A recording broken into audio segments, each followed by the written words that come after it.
প্রিয় দর্শক, এইমাত্র তথ্য পাওয়া সংঘর্ষ চলছে শিক্ষার্থীদের সঙ্গে আনসারদের।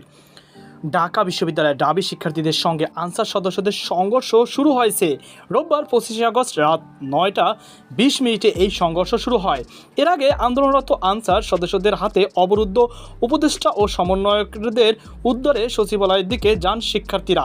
রোববার রাত 8:30টার দিকে বৈষম্য বিরোধী ছাত্র আন্দোলনের কয়েকজন ফেসবুক পোস্ট দিলে শিক্ষার্থীরা টিএসসি অভিমুখে রওনা হন। শিক্ষার্থীরা বিভিন্ন হল থেকে লাঠি সোঁটা নিয়ে রাজু ভাস্কর্যে জড়ো হন। ছোট বড় দল হয়ে বিভিন্ন স্লোগান দেন তারা। এ সময় শিক্ষার্থীদের হাসিনার দালালের হুঁশিয়াররা সাবধান, স্বৈরাচারের দালালেরা হুঁশিয়ার সাবধান স্লোগান দেন। এরপর লাঠিসোঁটা হাতে হাজারো শিক্ষার্থী দৌড়ে সচিবালয়ের দিকে যেতে দেখা যায়।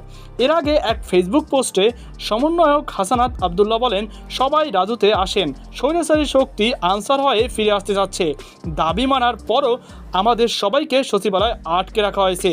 তো প্রিয় দর্শক, বুঝতেই পারছেন যে আনসাররা কীভাবে এখন বর্তমানে এই সিচুয়েশনে, যেখানে বন্যা চলতে আছে, যেখানে নতুন সরকার গঠন করা হয়েছে, সেখানে এভাবে আন্দোলন করার কোনো মানেই হয় না।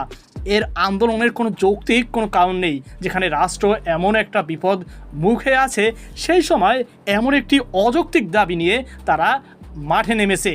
এর পিছনে নিশ্চিত কোনো সরকার, কোনো পক্ষের ইন্ধন রয়েছে, এমনটি সন্দেহ করছেন সাধারণ শিক্ষার্থীরা। তো প্রিয় দর্শক, এই বিষয়ে আপনার কি মতামত অবশ্যই কমেন্ট বক্সে জানাবেন। সকল বার্তা থাকুন। আজকে পর্যন্ত আল্লাহ হাফেজ।